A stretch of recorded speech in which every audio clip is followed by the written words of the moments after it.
Many problems at work are just symptoms of deeper issues.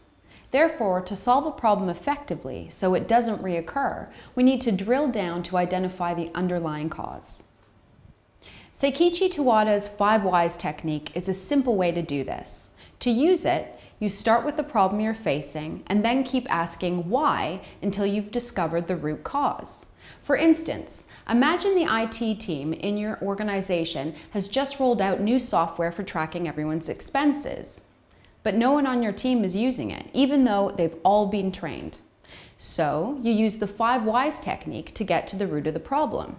You start by asking why people aren't using the new software. They say that they don't like it, and it's a pain to use. Then you ask why they don't like it. They tell you the system asks them for information they don't have. Then you ask them why they don't have the necessary information. They say that the system wants their scanned receipts, which is fine, but it also wants them to list exactly what they bought. Sometimes the receipts don't list individual items. When this happens, they can't use the software.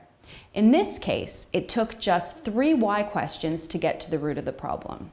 The system is asking for information that your people often don't have, so they're avoiding it because it's not useful. If you hadn't used the 5 whys technique, you might have just got angry with your team again for not using the software as they should have. But now you know what you need to do to resolve the situation. The 5 whys technique is a simple way to get to the root of a problem. You can find out more about it in the article that accompanies this video.